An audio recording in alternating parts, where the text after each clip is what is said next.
Digby. I feel like this is deja vu. We've seen this before. Digby to Ozel. Ozel back to Digby. Digby back to, guess who? Ozel. Ozel takes it down below to Guerra. Guerra over Guerra. Shot. Intercepting the pass in the neutral zone.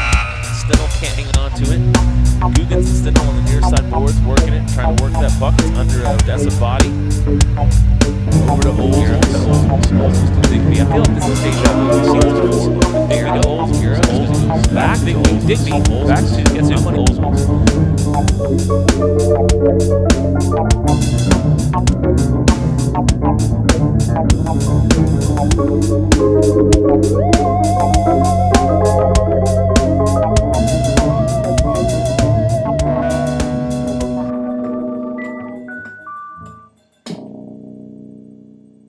So, all right, ready, Sam? 3, 2.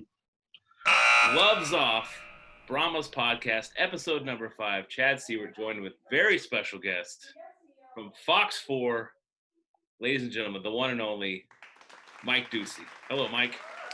Hello, Chad. Thanks for having me on. Looking forward to this. Thanks very much.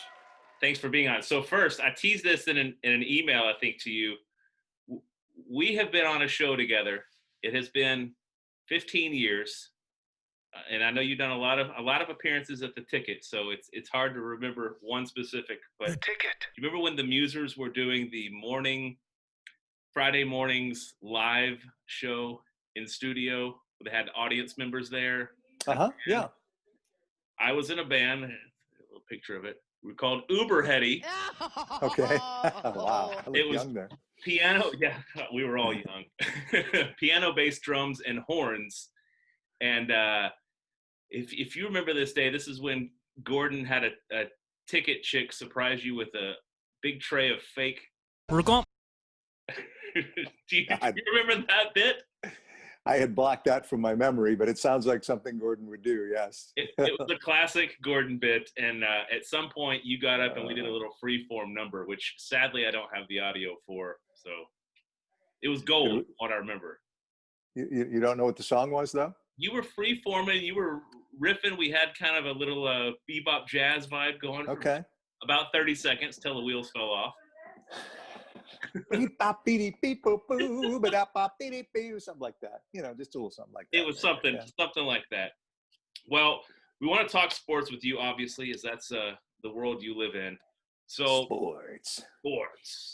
So with the Stars now in the Cup final, the Mavericks seemingly finding a savior in Luka and KP, and the Cowboys with a lot of offense.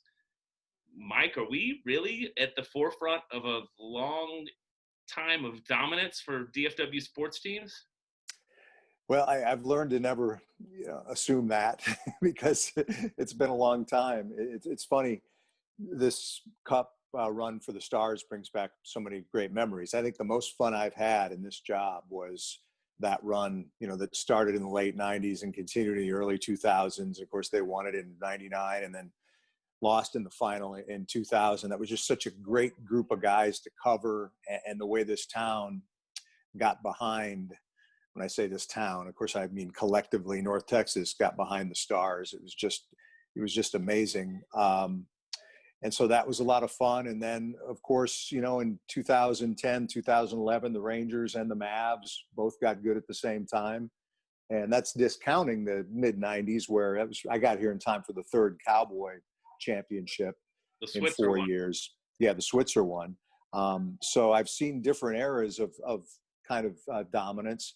But in terms of having some young players who could really lead the way, absolutely. Luka, we all know about Luka and how special he is.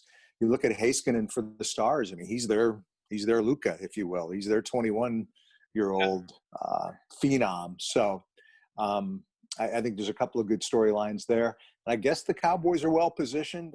I've been fooled too many times by this team in the last, the last 20 years, but even more recently than that. I like Dak.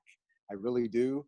And you'd think that he and Zeke and that offensive line and now this receiver group would really be able to put some things together, especially with, I think, a coach who's shown he can put his stamp on an offense in Mike McCarthy. But if we're basing it on that first game, we didn't see much. Long way to go though. Yeah, and who knows about the Rangers? Who knows when they'll refine their success? Hey, they're hosting the World Series though. That's all that matters, right? Yes. That is true. We can put that on the old bedpost. Oh man. Well, by the way, sorry to interrupt, but no. how much of a slap in the face is that going to be if the Astros end up playing in a neutral site World Series in Arlington? Anyway, something to chew on. It would be a big slap in the face, and I have not followed them closely yet, so I don't even know where we stand, who the favorites are in baseball. It's all hockey in my world right now, Mike. I understand. I know the Rangers are far out of it. That's about the extent to which I know it at this point. Well, if you see that, I've got some golf flags behind me. A big golfer. This week we've got a big tournament up at Wingfoot. Who's your favorites for the U.S. Open? I guess it would be the normal guys. DJ is just, it seems like, playing out of his mind right now. Is Koepka hurt? Is he out? Is he done for a while? Yeah, he had hip and shoulder, or hip and knee. He had some sort of injury that he's out for a while. Yeah, I guess Dustin Johnson would be one that immediately comes to mind. I'd love to see a fun storyline develop, like Mickelson contend or something. That's obviously probably not the longest of long shots, but one of them.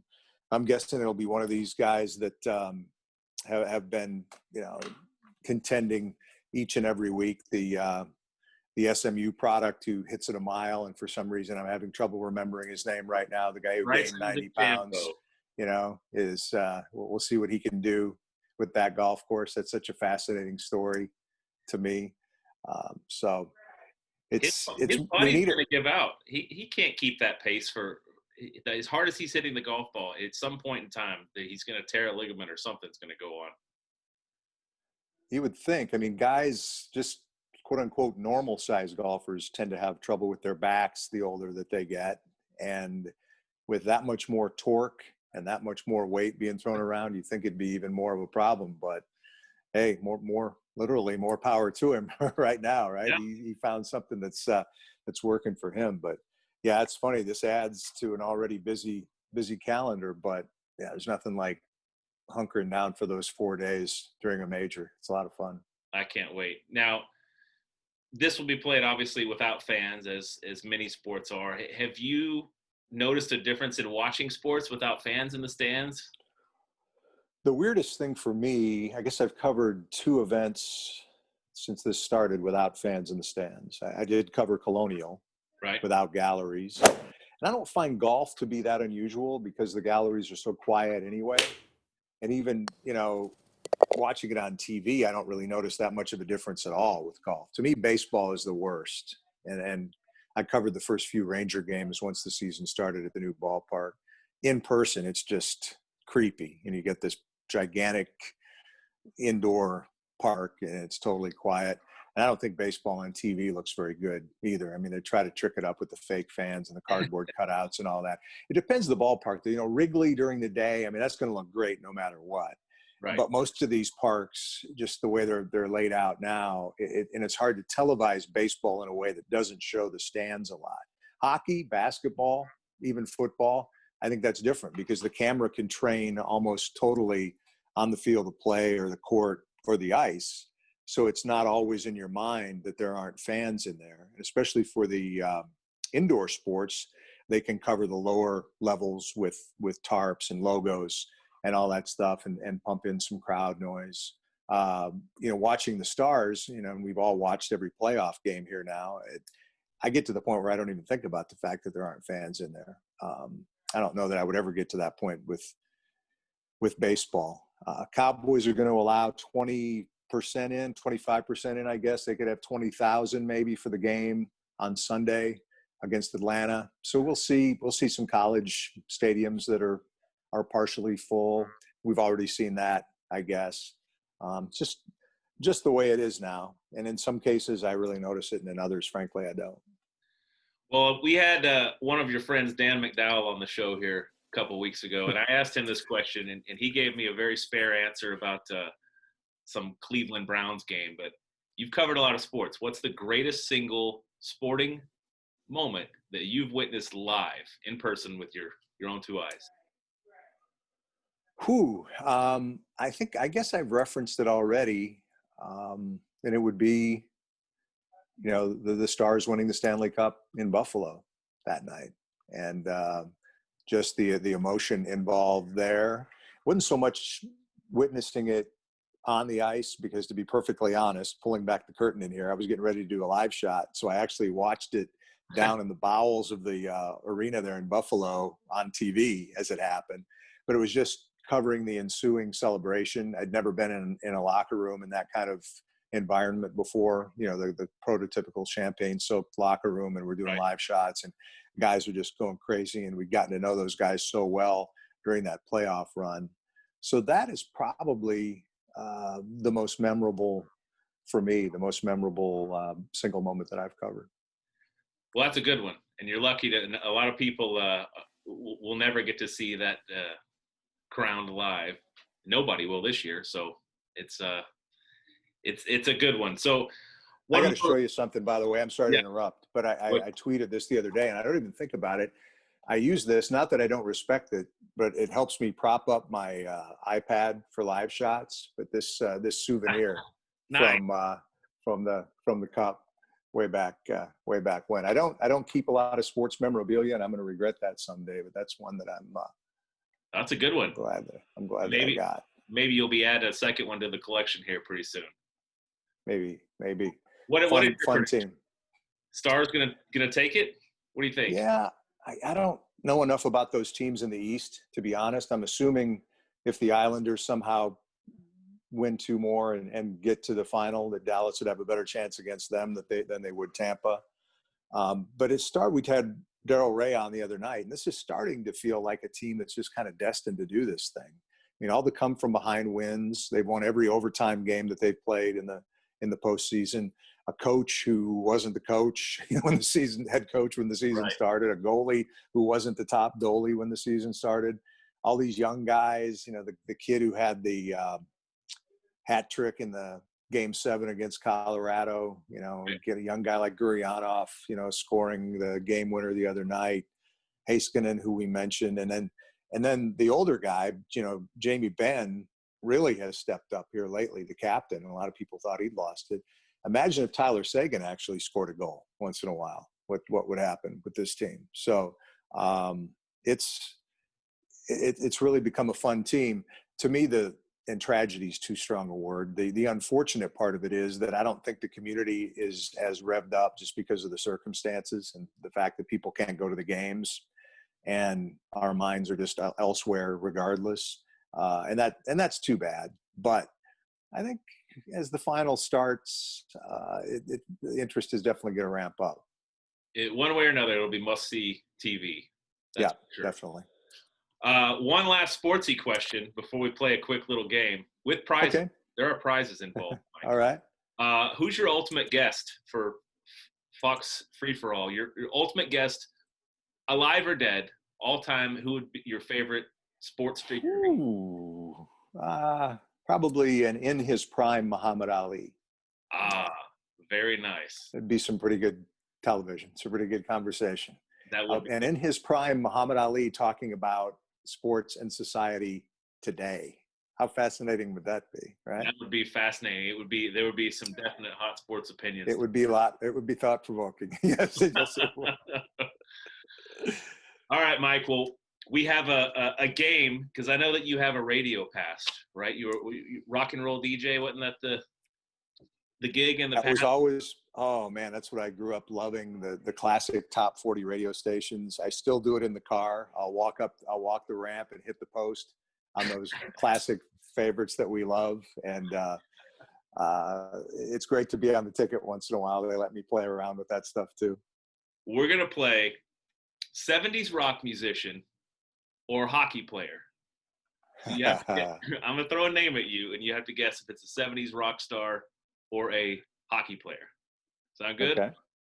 All right. First off, this is a softball. Walter Becker. Walter Becker, of course, is a musician from Steely Dan, right? Nailed it. Good. That's 1 for 1. Bill Bruford. Hockey player? Oh, Mike, drummer for Yes and King Crimson. Okay. So Okay. you're going to get me with individual members of groups that I only have cursory knowledge of. Now, if you wanted to, ask me questions about one-hit wonders from the 70s, I'd be all over that. But I have a feeling I'm not going to do too well on this. Oh, Go ahead, continue. We'll see. How about Geezer Butler? That's got to be a hockey player. That is the bass player for Black Sabbath. See, that is totally out of my wheelhouse. It's totally out of my wheelhouse. All right. Tell me, give me a member of Manilow's band, and I would be all over it. No, Manilow's band. I couldn't even do that. Besides Barry, who's in Manilow's band? I'm not sure I could either. I just threw that out there because I do like Barry. Would that be considered rock, Barry Manilow? Soft rock, the softest of soft rock. The softest, yes. Yacht rock, as they say. Adult, that's right. Adult contemporary was the format, the radio format. All right, we'll do a couple more here. How about Joey Kramer? I'm gonna keep going until there's got to be a hockey player. Got to be Joey. Joey Kramer is the drummer for Aerosmith. Jesus. Recently kicked out of the band. True story. They recently kicked him out of the band because they said he couldn't hang anymore. I don't know how old those guys are, but like not being able to hang with Aerosmith anymore must be pretty tragic. All right, it's something to do with love in an elevator, I think. Yeah, exactly. Okay, if you keep guessing hockey player, I think you'll do well with Mika Zibanejad. Yeah, definitely. We all know Mika as a noted hockey player. Yes, we do. He is the noted New York Rangers forward. And we'll do two more. Anthony Duclair. He, of course, is a bass player for some band. He is a forward for the Ottawa Senators. Yeah, I knew that. Yeah, you're probably up to speed on your Ottawa Senators. We're going to cut this part out, right? I'm sorry. Go ahead. All right. One last one. Jonathan Huberdeau. Really? Jonathan Huberdeau is both because he played hockey as a youngster, but then later went on to be a rock musician. We'll accept or vice versa. We'll accept that. And for playing, Mike, and for giving us your time today, I'm going to send you a copy of my very own book called I Love Long John Silver's. Be good reading. We got a $50 gift certificate to Alto Rideshare. Nice. And a Bloomin' Onion. I can't call it an Ooh, Bloomin' been Onion. a while. That's How about great. that? Well, listen, Mike, we really appreciate your time today. Go Stars, go Sports. And, hopefully the Brahmas will win a championship this year and we can have a little more hockey talk. We'd love to do it. Love to get out and see you here sometime soon. Thanks, Chad. Thank you, Mike. Take care. Appreciate it. Yeah. Crazy Cat, did you see that? Unbelievably unstable. I have not seen instability like that since probably my bachelor party. Chad, how are you, man? It's been a while. I'm glad we got the chat. Thanks for having me on the podcast. We even got a new rebrand here, huh? Out with the old, in with the new. I like it. Gloves off. Well, listen. Version. Hey, girls. Sam, this is not like Penn and Teller. Sam does actually talk. From time to time as necessary. There he is, Sam. Good to see you. I don't want audio! I do want audio. There he is, Mike Doocy. Hello, sir. See how Okay. it's like a TV. When does this go live? Probably Or not live, but when do you air it? probably the end of the week. We'll see. There's going to be a lot of post-production that goes on. Probably by the end of the week.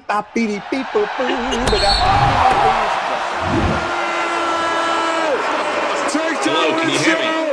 I can. You got me? I got you. Awesome. All right. Awesome. So, hey, I appreciate you taking the time out of your day. Sure.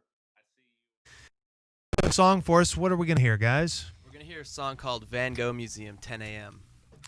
This is Uber Heady on the ticket.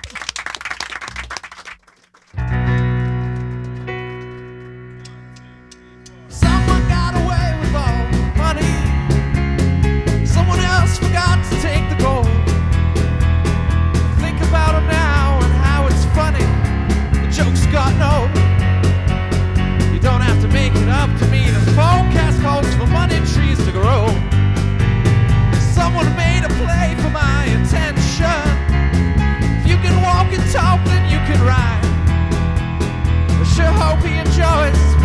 treachery. He's doing time. It's a killing, real shot in the dark when the action's always taking place in the hall. But wouldn't you know, everything's gonna be alright. Hide it from the and do it from keeper mates. And wouldn't you know, everything's gonna work out fine. We can resurrect our kin, do it up again, bottom out and then begin. The truth is there, it's lying on the table. Yeah, we got holes that no one ever sees. Rabbit hawks are busy making space for us. They're busy beaks. But you don't have to make it up to me. The forecast calls for money trees to grow steep.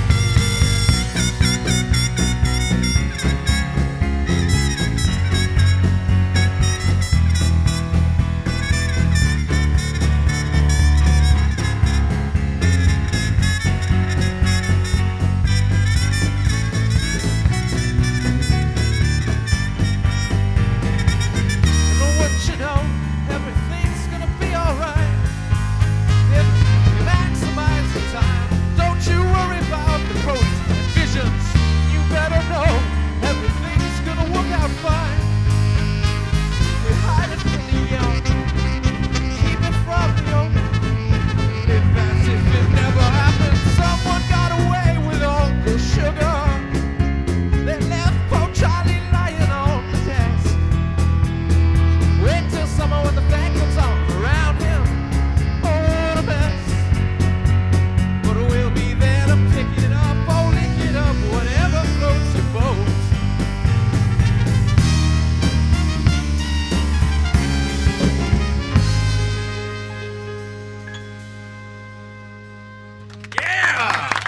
Well, I like that. Man, I really dug that. I thought that was great. I did too. Love a band with the horn section, and love it when a guy in the horn section wears ski goggles. Yeah, so does the drummer. That's For some reason, awesome. they both needed the ski goggles. That's a for great that song. bit. It's a very dangerous song to play. Yeah, it is. That was really catchy. Very good. That's Awesome. uber heady. You guys are where at the Red Blood Club? That's Gordon's correct. favorite club. The Red Blood Club tonight or tomorrow? Yes. Tonight. Okay, Tonight. very good. All right, we'll hear more of Uber Heady